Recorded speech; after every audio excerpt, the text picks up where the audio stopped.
Welcome. It has just gone 3:30 p.m. Eastern Standard Time, Thursday the 10th of April, and you are watching episode 166 of Regional Wrap. Regional Wrap providing an insight on the issues affecting regional Australia and giving a voice to regional residents. My name is Bill Bates, and joining me on this episode, past leaders, still leading lights, is my guest, Gerard Holland. Gerard is the Chief Executive Officer of the Page Research Centre. He was born and raised on a farm in Greenthorpe, New South Wales, about 145 kilometres southeast of Bathurst. Gerard is firmly of the belief that better outcomes for rural Australia lead to better outcomes for all Australians. Prior to joining the Page Research Centre, Gerard was the Director of Outreach and Strategic Partnerships at the Alliance for Responsible Citizenship in London. He also worked for the UK-based think tank Legum Institute, a think tank with the stated aim to advance the education of the public in national and international political, social and economic policy. There, Gerard led the Secretariat for the Transformation of Society program. Whilst in London, Gerard also advised as a speechwriter and the CEO of the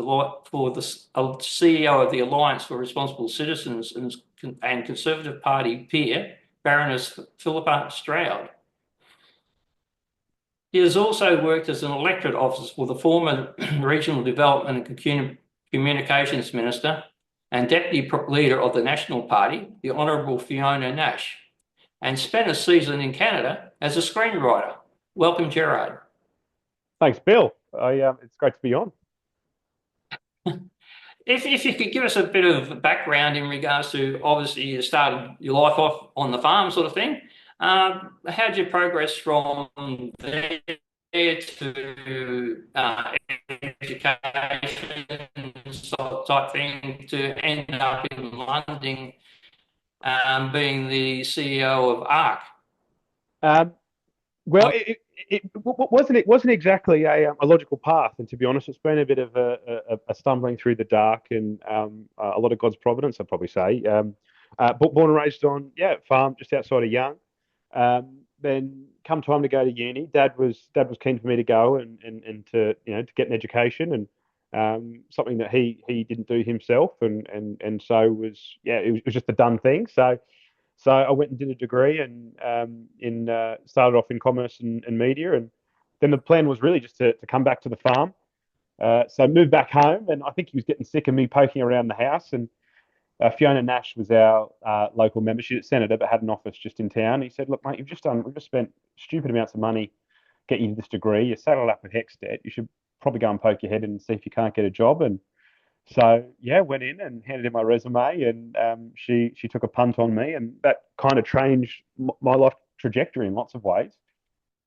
So spent about a year with Fiona, and I don't know if you or your listeners recall the citizenship scandal back in, it would have been about what, 2015, 2016. Yeah, caught up Barnaby, Joyce, and a whole heap of others. I think there was seven of them that got sort of raked over coals publicly, but then I think coming into the next election season, there was another half a dozen who very quietly renounced their citizenship before they stood again. So there was a couple that probably should have got done, but Barnaby, of course, goes to a by-election as a lower house member, and he won that back comfortably. But in the Senate, it's a little bit more complicated, and so Fiona, unfortunately, had to step aside for the next person on the ticket. So, I mean, she continues to do incredible things for regional areas and has been involved in university sector and education, and so she's still quite active. But it was sort of a moment for me, like, do I stay in politics or do I go and do something else? And just as a bit of a hobby, my cousin and I had been doing some screenwriting, and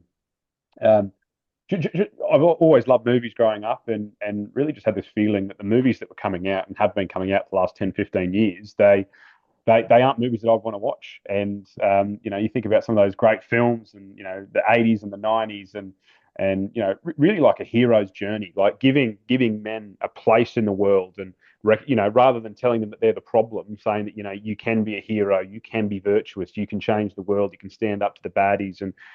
And we just kind of felt that we weren't really telling stories like that, and it was just a bit of a hobby, really. We'd sit around and have a few beers and just talk about what some stories would look like. And we ended up winning a couple of screen competitions in the US, and an agency, a management company wanted to sign us.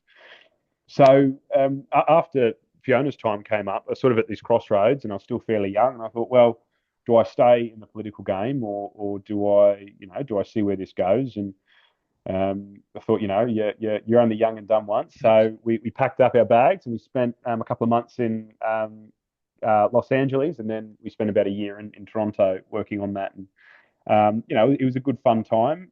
We did a couple of, we ghost wrote a couple of different films, and we got commissioned to write one or two pieces that never ended up making it to film. But to be honest, for that season, it was it's a world that I didn't feel comfortable in, and for a country boy, trying to make it in this busy city film business, it's something I still love storytelling and want to get these stories out, but I realised this wasn't what I was made for, at least not in this season of life.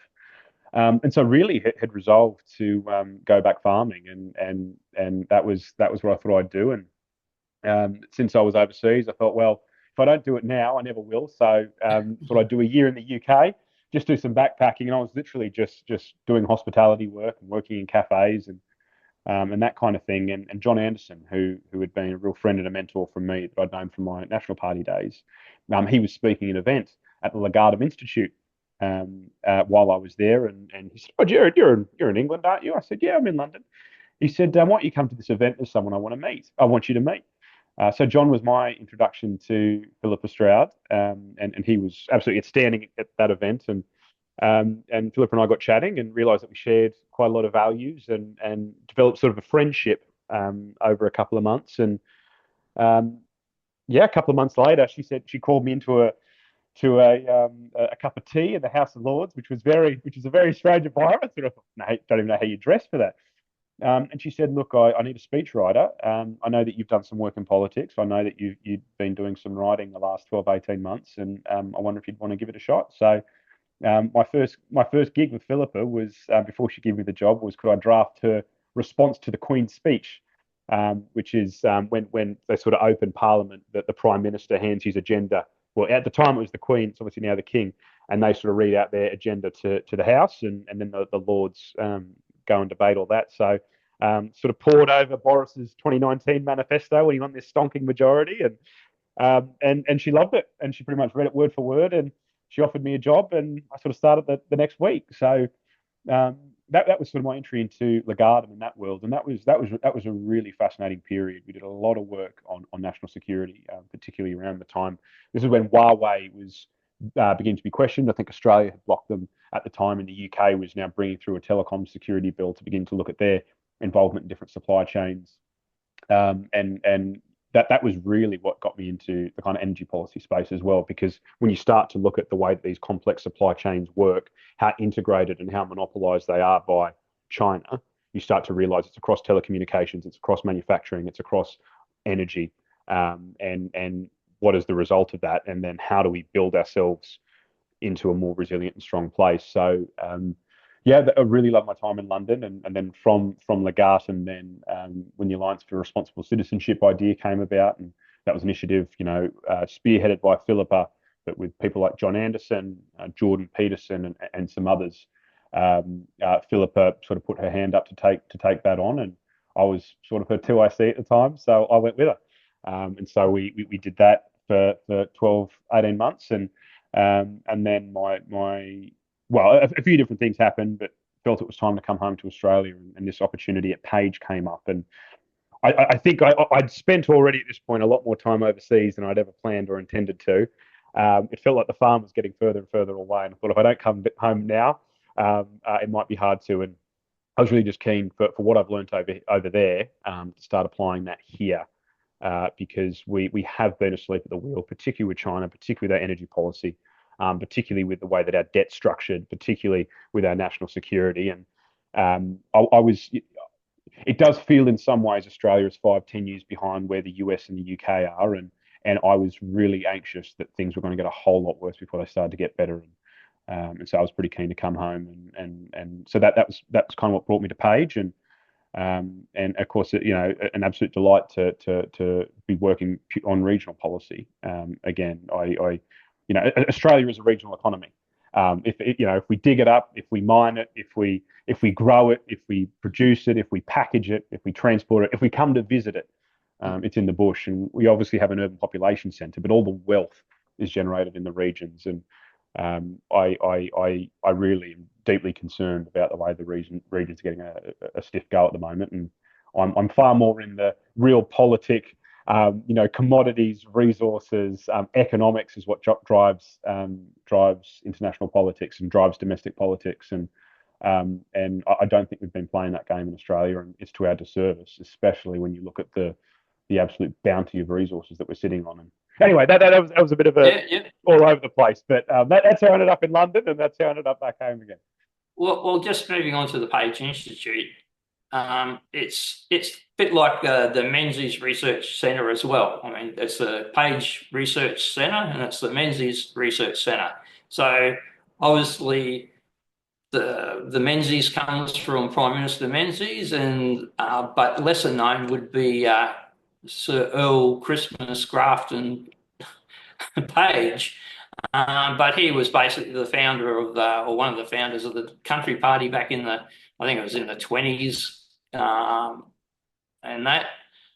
So it takes on his name, and he was an interesting character in regards to, although he was fairly strong on his principles, he was also a pragmatist because he did have a blue with Menzies around about the 1938s and then withdraw from cabinet and that. But then he also, I think that was fairly symbolic, but obviously he knew what had to be done and what was important. So he made amends, and he and Menzies worked well together for a substantial time. No, that's exactly right. It's really interesting when you start to pore over the history of this nation and the titans on the shoulders that we rest that built it, and it's so fascinating to look at the way that they saw the world and how actually a lot of that isn't really manifested in politics now. I mean, you mentioned that the blow up between Menzies and Page, and it's a shame that that's the first thing that people jump to because I think his legacy. I think he was one of a third longest serving parliamentarian. I think he was in for about 41 years. He was the mayor of Grafton, I think, before that, and then after he left Parliament, ended up staying involved in local politics, and he's just someone who gave his life to the country, served in the First World War. His beef with Menzies, and a Menzies historian will have to correct me on this. This isn't my area of specialty. It's more just a love and an interest in the time period. But Page, I think we're coming off the back of, was it Lyons that had passed away, was terminally ill? Yeah. The previous Prime Minister, and I think Page and Menzies already had some personal frictions between the two of them and different approaches. Page was a bit more of a agrarian socialist and a protectionist, and Menzies more of a I guess Page was a cosmopolitan liberal. Lyons had passed away. Page had succeeded him, was actually the Prime Minister. I think Page felt that Menzies was in part responsible and had been sort of a shark sort of circling. Now, again, this is folklore. The Menzies historian have to correct me on this. But the other I think context was Page was an imperialist. He loved the motherland, and his understanding of Australia's place, our culture, our identity, our institutions, our defence policy was very much to go with the mother country. And I think Menzies was a lot more sceptical, and particularly of Churchill in those early years, and was wary of dragging Australia into a conflict that we may not have wanted. And so I think there was, and again, this is sort of the late 30s, where it's very easy to look back on that period, and you see what happens and what we know now. But again, at the time before war had kicked off, and there was a very delicate balance of power. Obviously, America had a different approach to international affairs to what we have today, and were far more isolationist and interventionist. So the whole landscape was different in the way that these nations were dealing with each other. And Page felt that, well, one, that Menzies was misguided and not backing the mother country, but two, as a city lawyer and someone who hadn't served himself, that he wasn't the right man to be leading the country in turbulent geopolitical times. And Earl himself had served. I think he was a medical officer, but I don't even know if he was saying. yeah, was I don't actually even the know if he same. was saying that he was the man for the job, but just I think all of these things had bubbled up with Menzies. But you know, Page is a fascinating character. You know, again, we sort of remember him as a bit of a protectionist, but initially he was far more a free trader, and he was definitely on the farmer side in a lot of things. And his initial concern was all these tariff barriers were making the price of inputs into agriculture far more expensive. And so his initial stance was we should be lowering tariffs and lowering protectionism. He was a big fan of imperial preference and especially free trade with the colonies. Um, but you know, this was putting up the price of inputs for agriculture. And when it looked like he was losing that debate, it wasn't something he was going to win. And that was when he pivoted. He says, well, if we're going to protect manufacturing, then we need to be protecting agriculture as well. And that legacy lasted long until, you know, the 90s, early 2000s, I think, when AWB was broken up. Um, I think that the pharmaceutical benefit scheme. I think that was one of Page's ideas and the genesis of that. I mean, the other thing that I think is really interesting about Page and his kind of political philosophy was his ideas around federation. And for him, he didn't want to see. I'm noticing your North Queensland flag in your shirt, but I this wore is it especially for this episode. oh, good, good. But he thought there should be more states. He didn't think there should be these big coastally dominated colonies. He thought Australia should break up. He was very involved in the New England independence movement. And there was actually a referendum after his death, which is another story in and of itself. Yeah. But a lot of that was his legacy. But he felt that Australia should be broken up. The state should be smaller, have a lot more autonomy over them. I guess not dissimilar to the US, the way that the US is run. But he also saw a much more amplified role of the federal government as well, and I guess more state state investment in infrastructure, centralized planning for big projects that could work across different states and jurisdictions. So your roads, transport, dams. He sort of felt a lot of that should be at the feds, but then a lot of the day-to-day governance, tax policy, etc. That should be Well, far more isn't that local. what's in our constitution? I mean, our constitution is pretty good in regards to the Yeah, separation of responsibilities for state and federal. It gives the feds means to sort of do big projects, but it should just be letting the states get on with it with their job of delivering services and basic infrastructure. So it's just really adhering to what our forefathers intended with the Constitution. well, I mean, he would have been. I think Page would have been about 20 at Federation. So he was a contemporary, if not an influence on the way that it was all drafted. So you're exactly right. He was, if there was anyone who knew what the plan was for Australia, it was Page, and it's just yeah. I mean, it's a really fascinating topic and something. Yeah, it's a shame that things are so dire in other areas and that we can't talk about structural reform to the way that our nation is actually run. Because I think a lot of the challenges we're in now is because 80% of our population lives on the coastline. All the decision making comes from two, three major cities, essentially Sydney and Melbourne, and with Canberra and some bureaucrats thrown in. But again, as we started off at the Well, top, all the wealth is generated in the it was bush. effectively up to the 50s and even into the 60s. More than half the population lived in rural Australia type thing, and the cities hadn't been. I mean, if you look at Brisbane, like it wasn't until the 80s that you started to get the Gold Coast development and things like that. So it was effectively, I think in the 1960s, it only had about 400 something thousand in it. So Yeah. it was still fairly rural. But the interesting thing about when Page was fairly active, starting in his career and actively getting into the politics, it was interesting that the New South Wales government was actively looking at separate states. Mm. It provided two royal commissions. One was the Cohen Commission to first identify areas that could be separate states, and in that commission they identified New England, Riverina, and Eden Monaro, basically, which was an alpine state, basically going from Eden right across the Alpines into almost into Albury. So that looked at the area, so they're active in it. And then the second commission was the Nichols Commission, which started setting out what the criteria was for making a separate state in regards to geography, community. It made a few rules like the rivers should not be a border.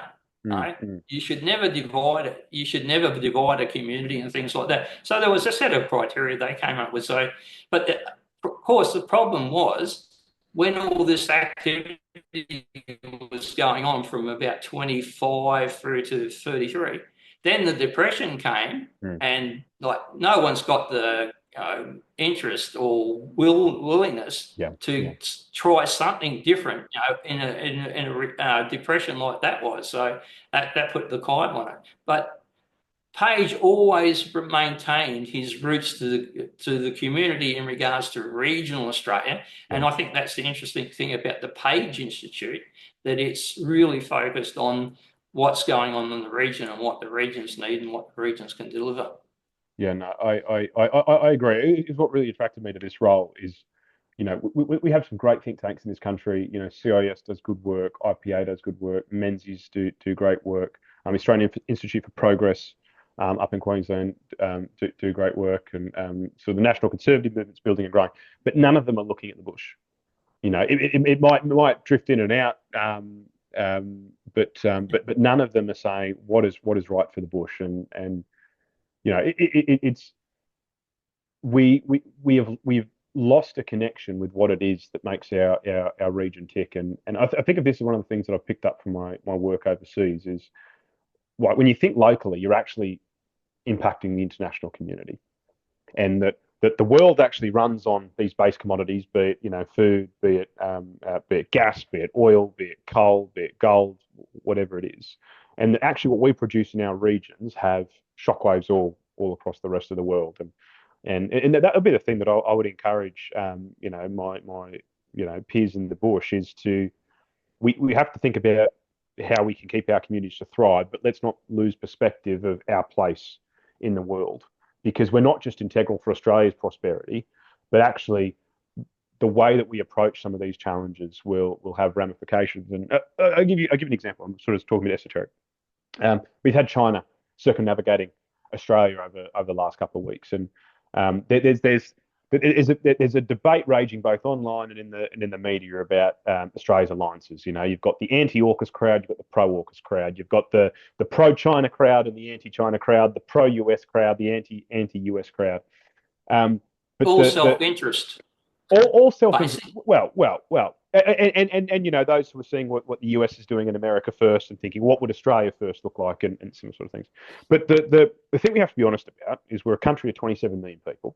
We're a tiny population, and we are a Pandora's box of all of the goodies you could possibly imagine, be it our agricultural production, be it a third of the world's uranium, be it our gold, be it our lithium, be it our nickel, be it our coal, be it our oil, be it our gas. And just because we're not making the most, yeah, iron ore, just because we're not making the most of all of that, doesn't mean that others aren't interested in thinking what they could do. There's a saying, you might not be interested in war, but war is interested in us. And the US are very interested in us. We are a very important place in the Pacific. And it's not just that they want our army bases; they also don't want our resources and commodities going unfettered to the Chinese, especially in a hot war conflict, especially in the current kind of trade war that's going on. Chinese are the same but different, right? They don't want us going to the US. They are very keen to peel us off. And so, regardless of what our kind of posturing is, if we're anti-Chinese or pro-Chinese or anti-US or pro-US, the solutions are all the same. We need to bring back manufacturing. We need to make sure that we invest in resilience in our critical supply chains. We need to invest in our defence force and make sure that we're capable of defending ourselves, either fending off China or proving ourselves a worthy ally to the US, or everything in between. We don't get to choose neutrality. You look at Norway in the Second World War. You look at Sweden or Finland in the Second World War. You look at Belgium. In a great power conflict in a dangerous part of the world, independence and neutrality is not a luxury that you have, especially when you are one of the most valuable assets globally. And so that's a really big influence in sort of the way that I think and see through things, is that we are in one of the most dangerous times since the Second World War, and we don't even have to agree on who the goodies and the baddies are. without recognising that actually there are a couple of levers we have to pull now, regardless of what side of this debate you fall down on. I think that's one of the issues when we go to this election that we're currently in. I mean, we're right at the end of the chain up here in Cairns, and our seat's Leichhardt, the most northeastern electorate. And you've got candidates, and of course you've got the Prime Minister up here the other day, and I'm sure we'll get others coming. We'll get Dutton up here, and they'll be trying to buy our votes with things like $1 million for this project at Muddy's, a couple of $1 million for a bike path, a couple of $100 million for a bridge that it's well past its use by date. But people don't understand. You shouldn't be voting for your federal politicians who are going to the federal parliament on those types of issues. You should be voting for them on the basis, are they going to protect the nation? Are they going to do the right thing by immigration? Are they going to do the right thing by biosecurity? And I think a lot of this comes from the fact that the Australian public and our school system has let us all down in regards to it's never give us anything in civics in regards to our federation, our constitution, our voting system, and the divisions of responsibility between both areas of government. So I think it's pretty sad when people decide their vote on the federal candidate on the basis of getting a toilet block in the local play area, sports ground. Peter Costello gave a talk at ARC in Australia, would be October last year, and I can't remember his exact words, but essentially the sentiment of one of the points he was making is, and this is both sides of politics are guilty of this.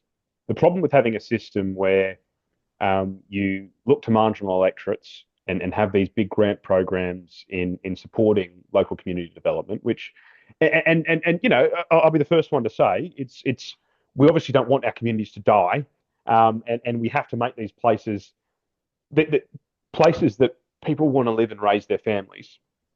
And so you are coming, just to full context, you are coming up against, if you've got brain drain, if you've got families leaving because they don't see opportunities for their kids there, they don't see a lifestyle that is achievable or desirable there. So there is incentives there to make sure that these communities are self-sufficient. But that aside, if you create a system where the election becomes and the budget becomes, what do I get out of it? What grant is going to get given? It goes from being, this is lucky, to it becomes an entitlement.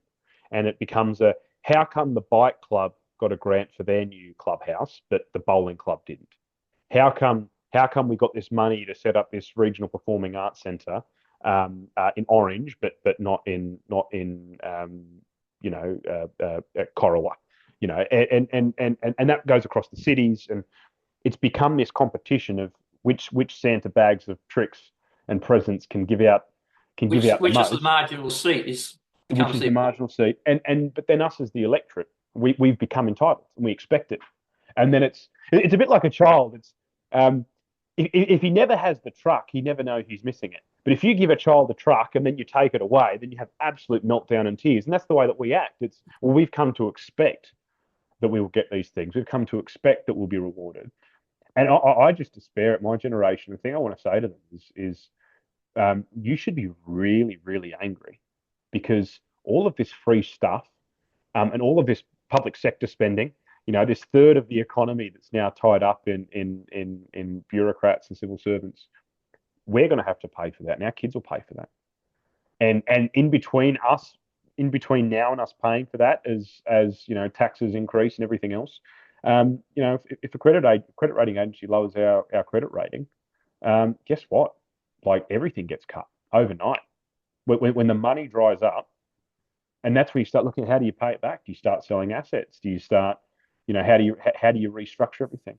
And then in a time when we've got energy insecurity, in a time where we've got geopolitical insecurity, my generation, like they should be furious at what we're being left. But at the same time, they're the ones who are saying, we'll only vote for you if you give it to us. So, it's really, But It, it, that's only occurred because of the corruption of our constitution. Now, originally, the states had income tax powers, mm, and the feds had to live on excise and a couple other things. They did not have the bulk of the money, so they also didn't have the bulk of the duties in delivery of service. That their job was, basically defence, just legislation to do with the railways, biosecurity, immigration, and things like that. They didn't have a lot on the plate, and they weren't in things that were in the face of people on a daily basis. That yeah, changed in World War II when a temporary measure was done to give the feds income tax yeah, as a war yeah, measure. yeah, It was temporary, supposedly. But unfortunately, income that stayed that way because we remained in ration periods right up until about 1953, 1954. We're still on rations for some things. And it was only after that that New South Wales basically said, well, we want our income tax back. And the Commonwealth took them to the High Court and won. And so now you've got a situation, the Commonwealth now gets 90 to 95% of revenue. And now, using that financial muscle, coerces the states. Well, you come into our plan for centralised education and we'll give you this bag of money. And if you don't, well, then you don't get the bag of money. If you want a bag of money, do the health we want it. So they've come into an area that don't. I think the Commonwealth should just be all right.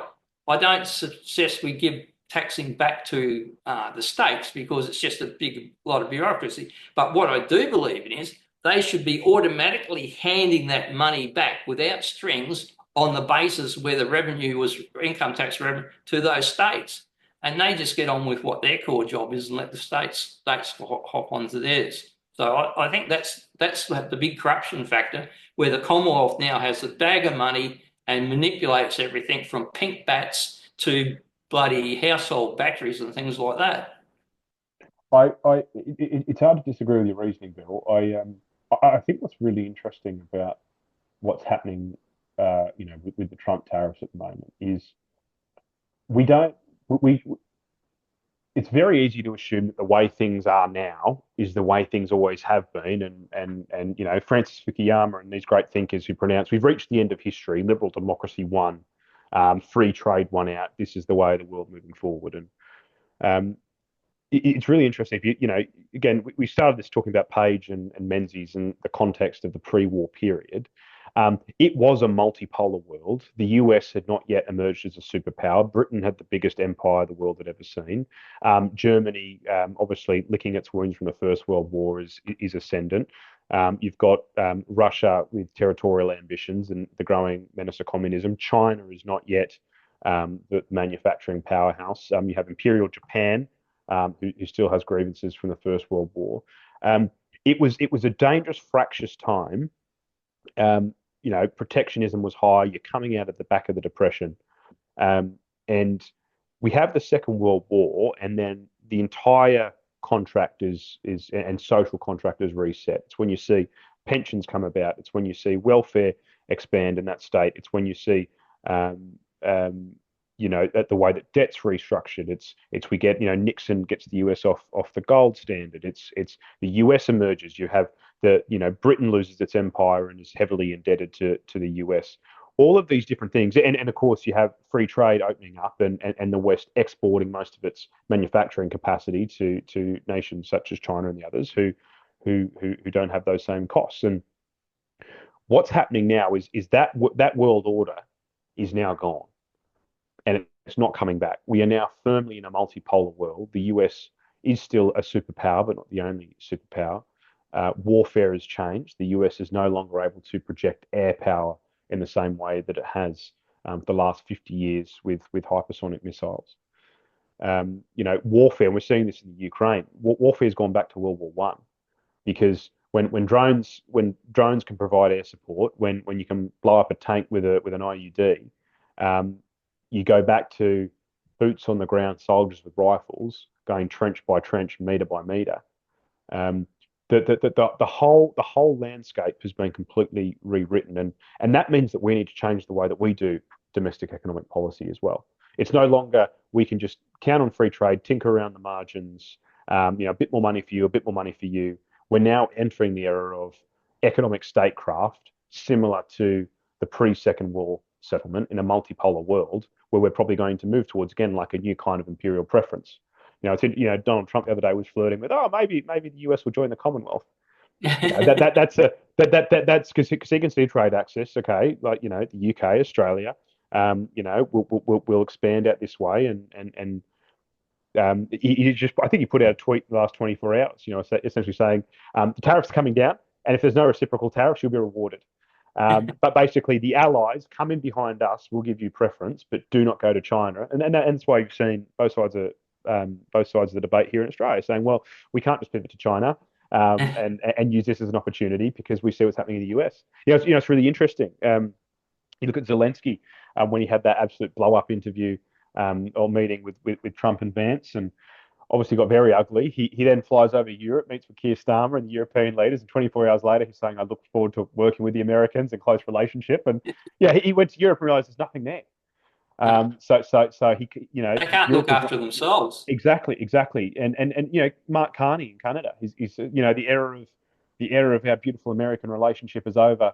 We're going to have to forge new partnerships with who, Mark? With who? It's not going to be Europe. China? Is that what you're saying? Is China a better option than the US?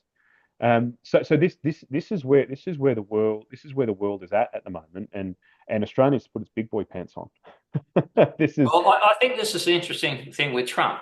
He's thrown so many things out there and made everyone get into a big huffle and worry and get upset with him and that. But what it's doing, should be doing, is make people look at themselves in regards to, well, what am I not doing to get the best out of myself, my people, my country, and then look at, well, who am I going to work with to make it better? So I think that's really important. Unfortunately, we don't seem to have the leadership that's going to address that properly. And so I'm still a bit wary in regards to what direction our leaders here it will take, because basically they don't have any principles. It depends what way the wind's blowing. And there doesn't seem to be any principles they're prepared to die on the hill for, and that's the problem. If you don't have some principles and some guiding, rules and that, well, then you're just wavering around. And what's worse, it makes your allies wary. Well, what do you stand for? Are you any use to us whatsoever if you're just blowing in the wind? Look, it's Australians do have a choice in 3 weeks' time, and yes, there is more that can be done, and that's what my job is. My job is to keep holding both sides their feet to the fire and say, look, you need to be looking at this, you need to be looking at this, and you need to be looking at this. But there is also a clear choice, and I see what the coalition are putting forward. The gas reservation policy, and of course it's complicated. We have existing contracts. We need to get all that gas piped into New South Wales and Victoria, and where I would be saying we need more is we need to start fracking for gas in New South Wales. We need to get the gas flowing in Victoria again. But as far as addressing immediate needs, a reserve policy, we've been doing it in WA. That makes a lot of sense. If you look at Dutton's commitments to defence spending, if you look at the acquisition of the port of Port of Darwin, my instinct is that's where the coalition would love to go, but their pathway to electoral victory, unfortunately, is still in these inner city seats, and so they're not fighting the battle where they would want to be fighting it. But you look at their benches. I mean, you look at Andrew Hastie. He is a very sharp cookie. You look at Jacinta Price. You look at Matt Canavan. You look at some of the depth they have. Bridget McKenzie. She understands the stuff in shipping. There's a good team there. And the alternative is Chris Bowen, who is absolutely bankrupting this country in the way that he's operating energy policy. The alternative is Albanese, who I don't think is. I just don't think he's up to the job. I don't even necessarily think it's maliciousness. I just don't think he is worthy of the title, and the position that he's been put in. You look at the Greens who are nibbling at their heels, who are looking to form government with them, and how drastic and radical their economic and agenda would be. The choice is clear, and I mean the difficult thing is, I'm declare my interests. I'm a grassroots member of the National Party, and I still have a lot of faith in the coalition, what they can achieve. And it's hard not to look at, like, Gerard. It's hard not to look at the Trumpeter Patriots and their policy platform, and even One Nation. And it's not that anything they're saying aren't great ideas, and it's just the fact that they are not going to form government. They are not the ones who have the ability at the table to deliver this. And Australia is in a situation where it's getting existential. And so I would encourage people, like be aware of what's at stake in this election. And yes, there is a lot of work that the coalition needs to do. There is a lot of work on all the things that we've been talking about.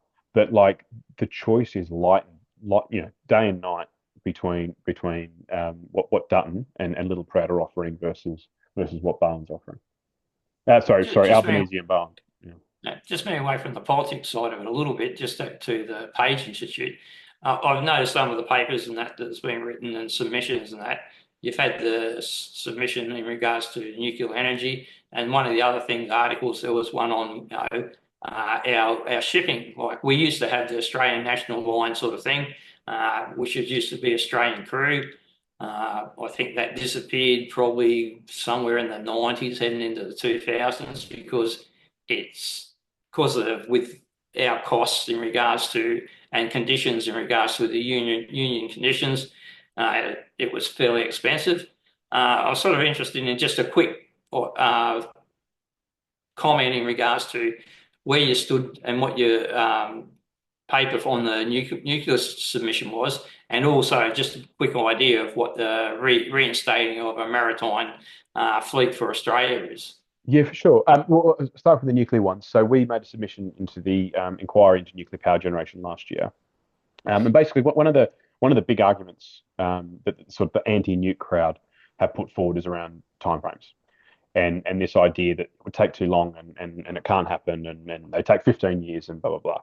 Now, the way that we deliver projects at the moment, that's probably true, but that's not because of construction issues. It's because of the way that our bureaucrats work and our legal warfare, and the fact that there isn't any political will. But what we were trying to show was what KEPCO were able to do with the Baraka plant in the UAE. From first concrete pour, I think it was 4 or 5 years. It wasn't operational within 4 or 5 years, but first electron fired within that time. And the only reason it wasn't up and running was because basically they wanted to do a whole heap of more safety checks, and so it was, I think, another 2 or 3 years after that before they plugged it into the grid. But the kit was built relatively quickly. And so what we're trying to show is, like, actually there are examples around the world.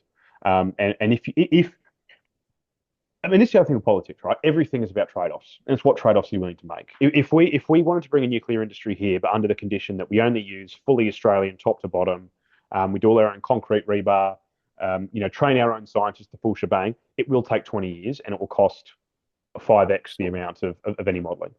If we said, no, actually, what is most important is that we have the technology and we have downward pressure on prices, and we get this stuff in as cheap as as reliable and to spec as possible, you'd do a job with the Koreans, and you'd say, you guys come in, you build it and operate it, within 5 6 years you'd have them built, and they would do it to spec. They want to start operating it. They want the contract for the next 60 80 years, and you would have electricity into the grid in a very short period of time. So that was what we were trying to make the point, is that the barriers to a nuclear industry here are purely political and bureaucratic. They are not because of how long it takes to build them, and that's a problem across the West. That's why you can't build them in the UK, but you can in Central Europe. You can't build them in the US, but you can in Asia. And these are cultural problems. These are not logistical problems, and actually just need the political will to do it, and that a government with the political will to do it could deliver. So that was that submission. On the shipping, I think the first thing there is, just getting the first step to remove the legislation in regards to banning the nuclear industries. There's two sections, two bits of legislation that need to be repealed. As just that's the baseline, and so at least you remove that barrier, and then you Yeah, let yeah. industry and that work through it. But we can't even seem to do that. No, it's in the last 10 years, I think we've added, uh, you know, um, I don't, uh, I don't know the exact amount of gigawatts. It's in our report. I don't have my hand. But the key point is that 80% of the capacity that we've added to the grid is not dispatchable. So it's all in renewables. And of the dispatchable capacity that we have added, it's in batteries and gas, and gas is just more expensive than coal. It always is going to be, and batteries are more expensive again. So what that's meant is we've lost all of the flex in our grid, but the existing coal is now doing twice as much work because our reliance on baseload power hasn't gone anywhere. So what we need is baseload power, and in whatever form, nuclear, coal, whatever it might be. I mean, gas is a firming fuel. To use gas as your baseload is just inevitably going to be more expensive than doing it with coal. Nuclear is a lot of expensive upfront costs, but then because this is an asset you're paying off for the next 60, 80 years, actually once you spread it across that time period, that's how you get costs down in the short term, and that's why maybe there is some wisdom in government ownership or joint, private public ownership. There's different models of making that work, but what we need is new baseload power. That's the in whatever form. If it's nuclear, And coal, it doesn't the matter. We problem just need is it. we always had it in coal. It's Yeah, just this inane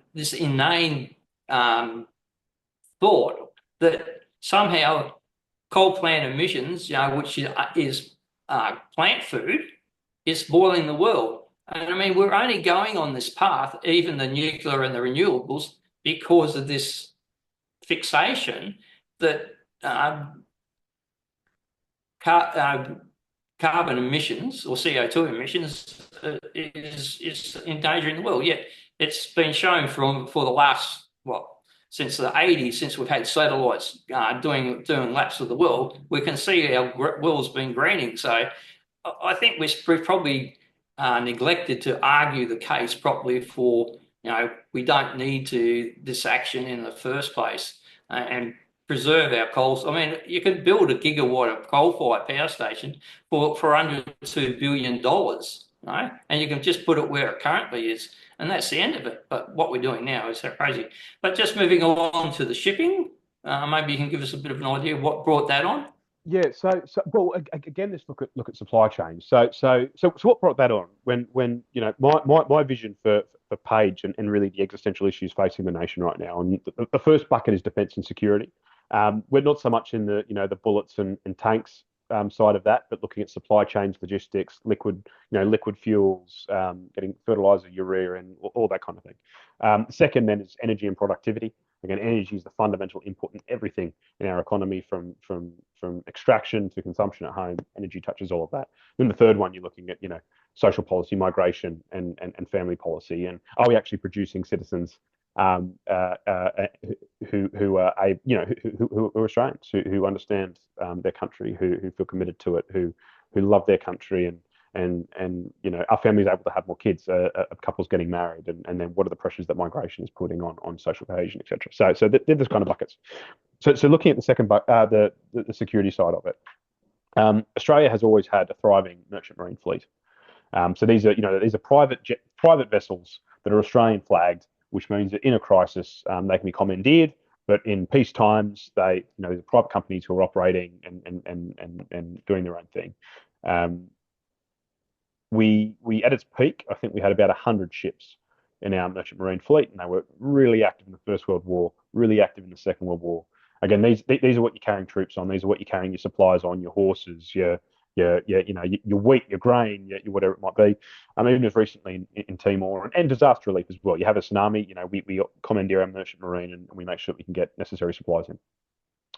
Well, because of what you alluded to before around, how the MUA has kind of cornered this market, we have completely priced ourselves out.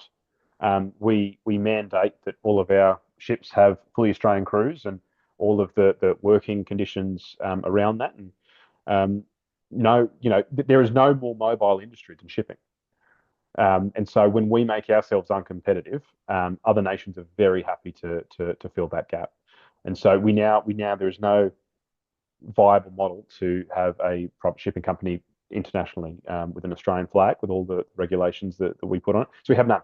We were down to about four, I think, 18 months, 2 years ago, down to two early last year, and then mid last year we got rid of our last ship. So we now have zero ships that are Australian flagged doing internationally. You've got a couple, a couple of small ones sort of head down to Tasmania and a couple of trans-Tasman to New Zealand, but that's about it. So this is a massive crisis. It's a blockade. We're done. you know, everything that comes in and goes out goes on these ships. And who is stepped up to that plate? Of course, it's China. So China now do far and away dominate shipping globally. It's actually the Greeks. I think the largest are the Greeks because they do sort of flags of convenience where if you have a master mariner and chief engineer as Greek, you can staff it with fully foreign crews. I don't think they pay any business tax and lots of different incentives because they recognise the importance of this fleet. The US have massively started investing in this, particularly under this administration, and they've started recognising organisations like Costco, one of the biggest Chinese shipping companies in the world, as actual arms of the PLA. So not the CCP, not the government, the actual military. And of course, Costco, they've got unfettered access to all of our ports. They have exclusive stevedoring contracts in Sydney, in Melbourne, in Brisbane. So they're literally Costco owns the ships coming in. They're then unloading their own ships, and they're controlling the ports. It is. But the other thing is they know every bit of ins and outs that going in and out of your country. So that's Exactly. valuable information for the Chinese. Exactly. And we've only got what is it about 21 days of fuel in country, and then about another 20 that we keep stored in the US. How's that fuel It's getting got to get here first. Exactly. How's that getting in? And of course, no liquid fuel, everything stops. But you play this along fertilizers, you play this around medical supplies. You we don't make anything here. We don't make anything, and everything we grow requires liquid fuel and it requires fertilizer, and urea in order to be produced. So this is a massive concern and something that I'm sort of trying to bang the drum on every opportunity I can. That there is a mechanism to solve this problem, and we have an international shipping register, the AISR, but there's no ships on it, and the AISR needs to get activated, and the government probably needs to put a little bit of money up front and saying, we'll help underwrite some of those initial ships and get some companies up and running, and we need to change regulation that just says, look, Australian master mariner, Australian chief engineer, and then we're happy for you to staff your crews wherever you want, as long as they're Australian flagged, as long as the boss is Australian, it means that we can commandeer these vessels in a crisis. And actually, you just go out in the market, buy ships that already exist. You don't need to buy new ones. We just need to start building resilience up in our fleet. The Albanese government, the last election, brought and said it was going to put 12. In response to the last defence review, which flagged this issue, said, okay, we need a critical shipping register, and we need to get on this. But of course, they all have to be MUA staffed. They all require this caveat, this caveat, this caveat.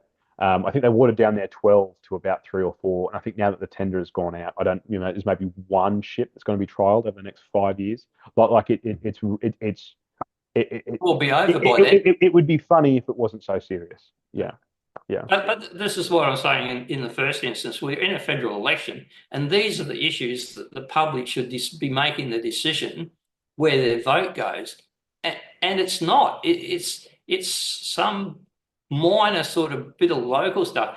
And I just don't think federal politicians should be campaigning on that sort of stuff. They should only be campaigning on those responsibilities that are the set responsibilities of the Commonwealth, and that's it. I don't know how we'll ever do it, but I mean, that's what we've got to vote for with our federal politicians. In regards to the state, yeah, we can get down to those sort of locals of it, but when it comes for the federal, it's got to be things that are important to the nation, first and foremost. You're exactly right. It comes back to education. It comes back to civics, and most of us don't know how this country's run. Most of us don't know where responsibility lies at the different tiers of government. And essentially, our kids are taught the Greens curriculum. The Greens curriculum on our history, the Greens curriculum on climate change, the Greens curriculum on race, on sexuality, on gender, and again, yeah, our side has been asleep at the wheel, and that there's work to be done, Bill. And as long as we've got air in our lungs and blood pumping through our chest, Well, this is what we got to do. can I bring you back over to just the National Party?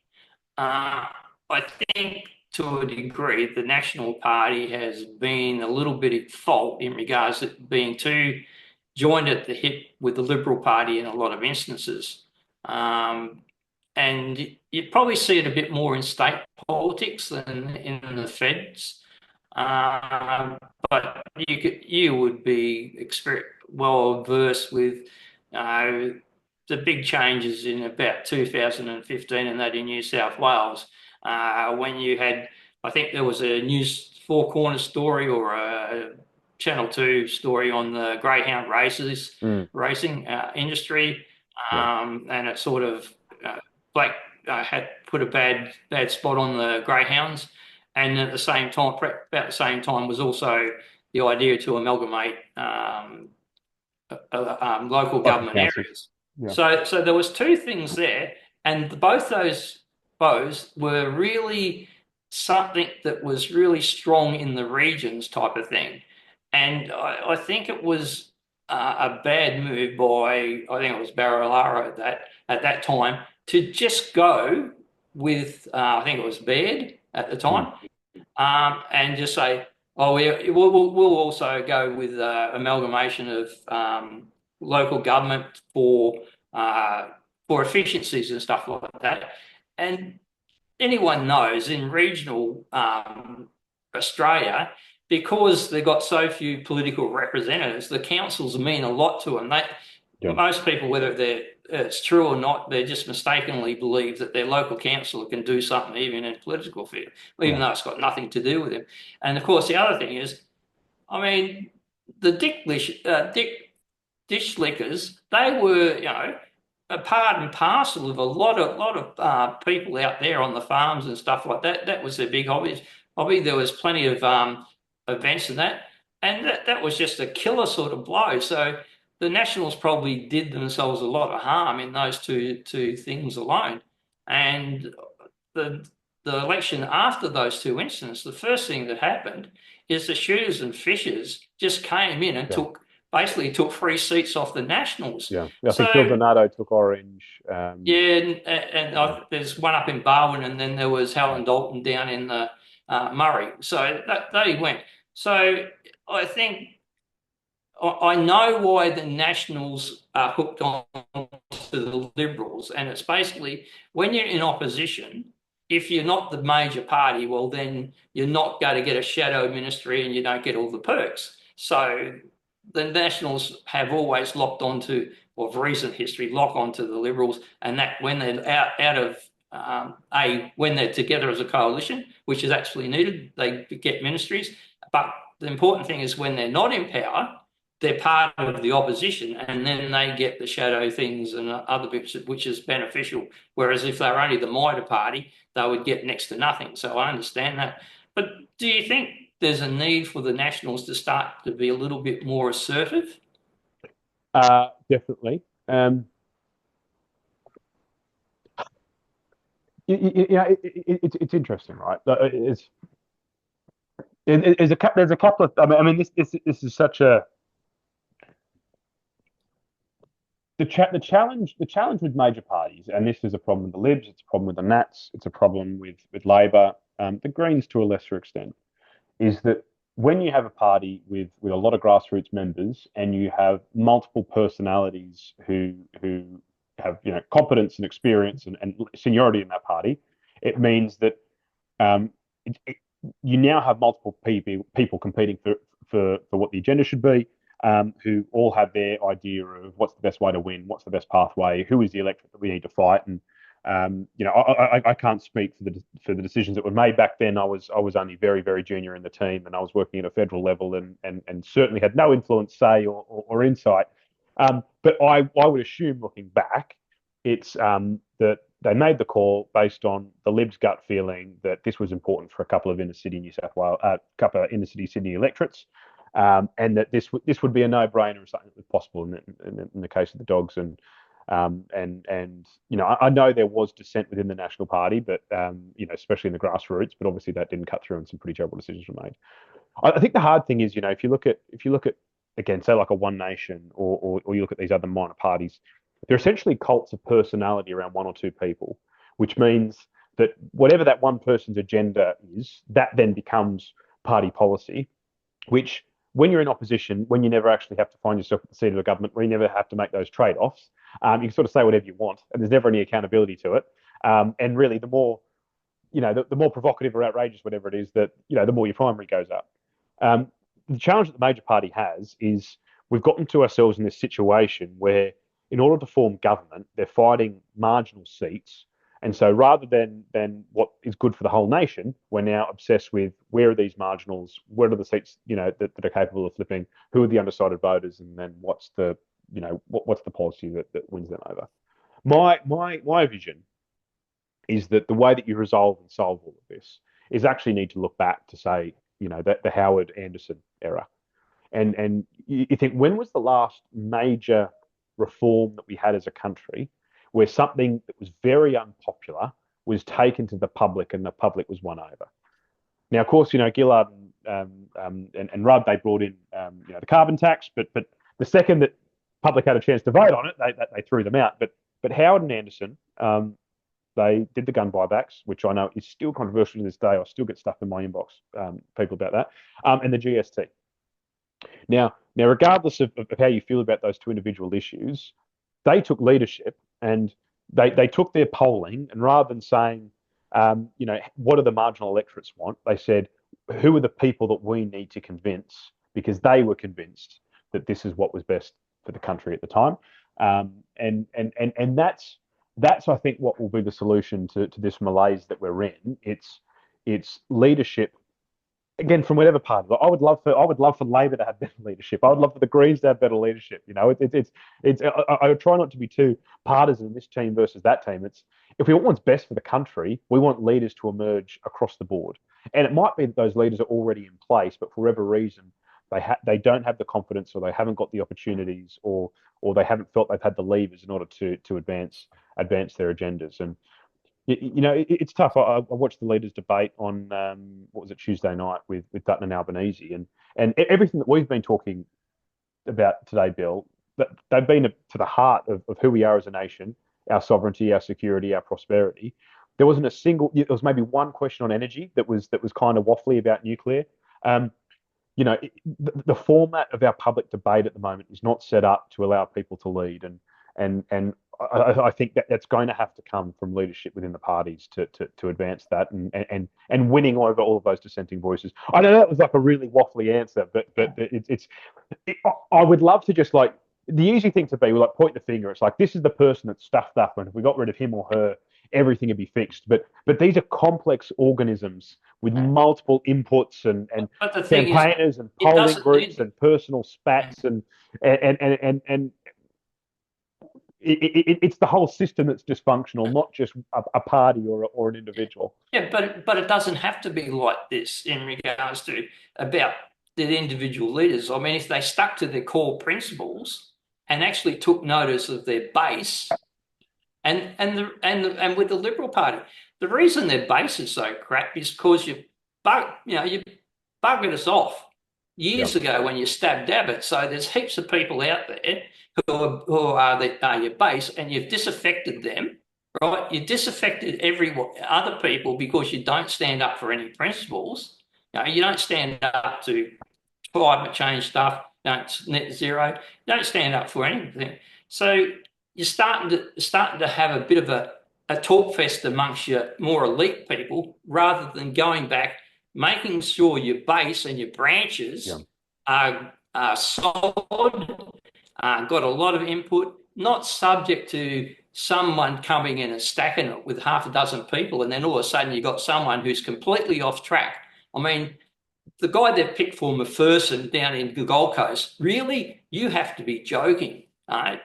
That is really, really strange, and you completely alienated most of the people down there. So the first thing is don't alienate your base. Yeah, Take notice, take notice as your membership, and stop having to talk amongst yourself at that level. Start talking to the people down here because it basically you're losing.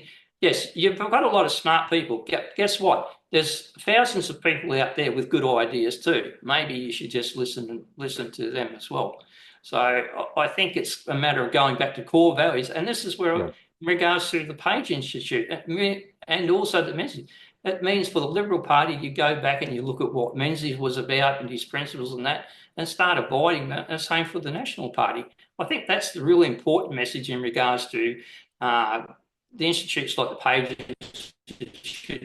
and Menzies, is it's an opportunity to keep the vision and the principles that those people had in the first place. Mate, I couldn't agree more with everything you just said. You know, the thing that you know get the thing that fills me with confidence is when you go to a conference, but you know, New South Wales State Conference or up at the LNP conference, and the grassroots membership, they're just so over the stuff. They're just so over the stuff. And you're exactly right. It's Page's job, it's Menzies' job, it's CIS, it's IPA, it's the media, it's independent media like you. It's also the grassroots members. You know, we a couple, but the renewables rollout, and I'm conscious of the time. We don't have time to open up a whole new thing, but that's been absolutely devastating for regional communities. I mean, the scale of what they're doing. You know, the Arana installation out near Dubbo. You know, you look at what they're doing up in Queensland, up near Mackay, where they're literally blowing off the caps of mountainsides, create these 20 by 20 meter bases to have these 280-meter wind turbines.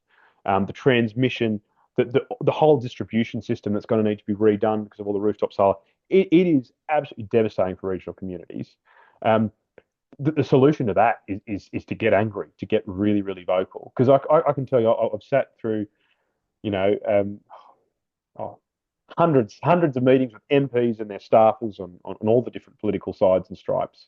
And you would be surprised how many of them are either A, completely ignorant to what this plan actually entails, or B, they think that's what the electorate wants.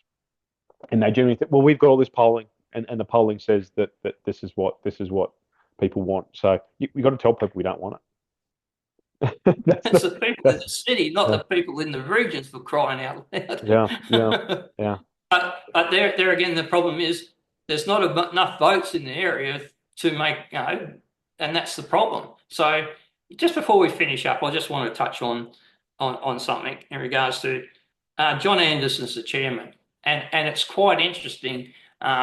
He retired just as Rudd came in to office. So I don't know if he saw the writing on the wall, but I think the other thing that might have influenced him is that his electorate was actually being abolished at that election. It was Gaida or something like that, his electorate, and it was abolished in the 2017 election. It had been redistributed, and when you do the redistribution, that takes effect with the next election. So his electorate disappeared anyway, so there was going to be an issue with boundaries and things like that. So your chairman would be very aware of what redistributions what their effect is on regional Australia and regional communities. And it's just obvious, and we're coming out for a redistribution in the state in Queensland.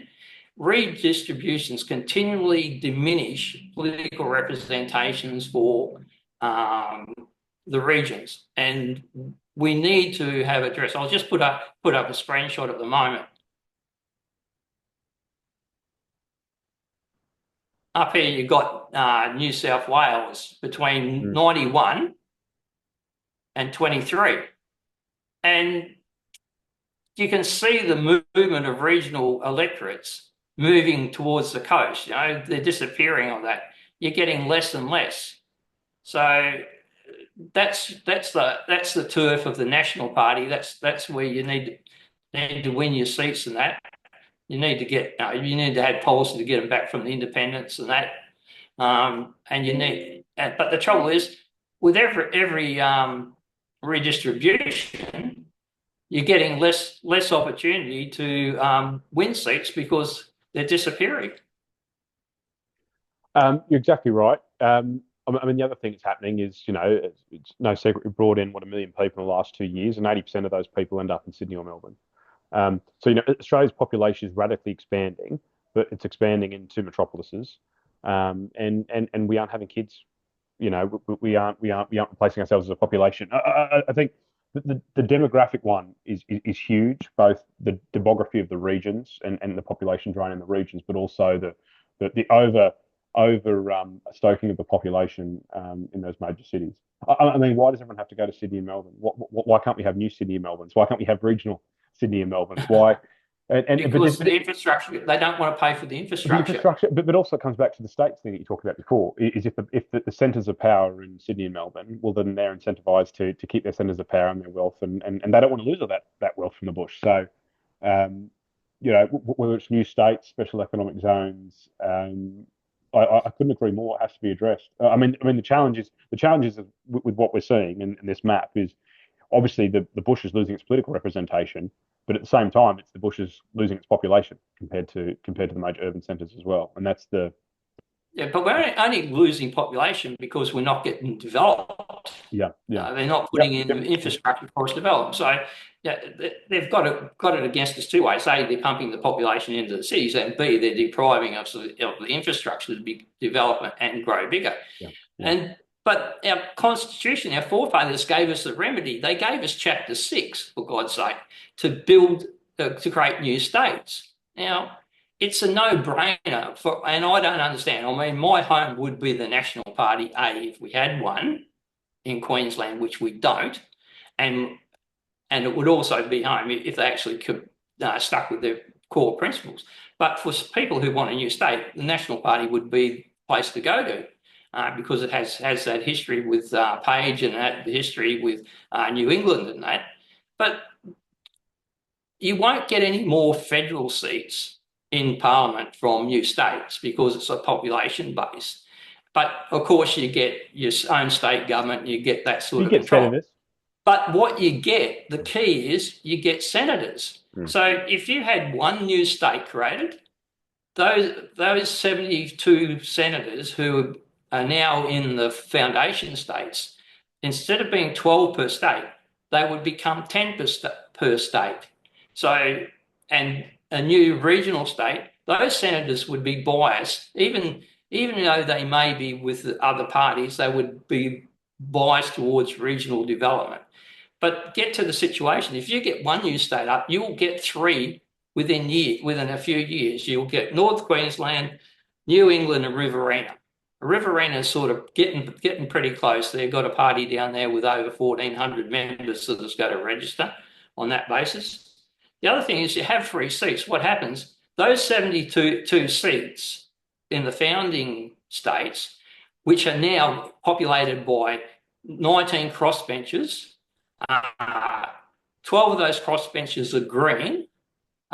One is more green than green, like Mr. Pocock.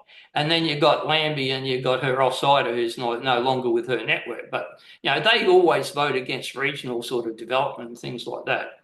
So what happens is those 72 turn into 48 and the regional states suddenly have got 24 senators. What would it be like having 24 senators from regional Australia shaping what goes on? Because you've got to admit, it's the Senate that's shaping things at the moment because it doesn't matter who's in charge, you still got to get legislation through that Senate. And so there's all the deals and that going on. That's the change we should be having and what regional people should be talking.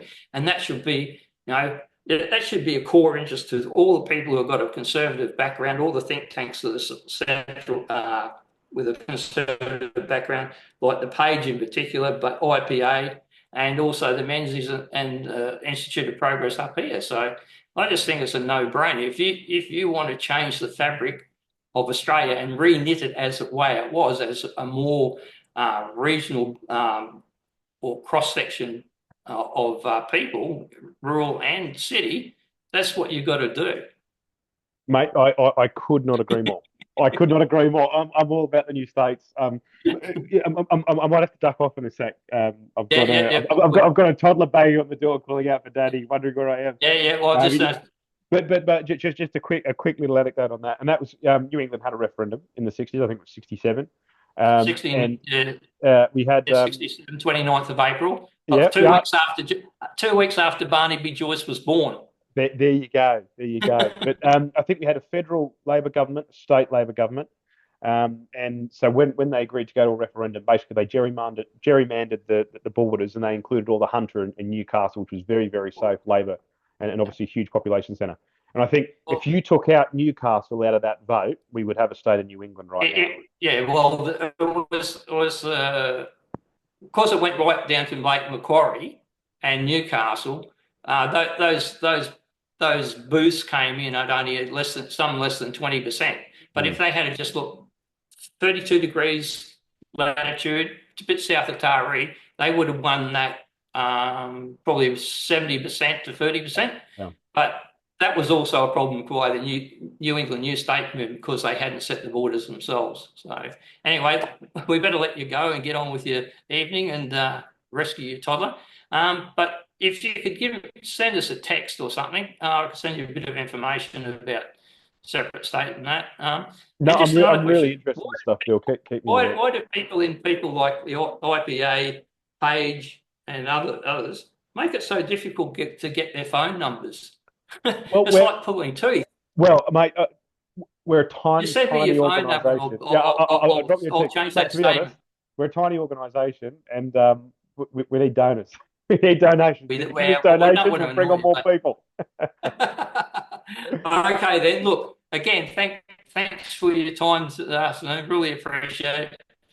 And I hope we talk with you again soon and catch up with you either at a CPAC thing or some other thing that's going on around the place.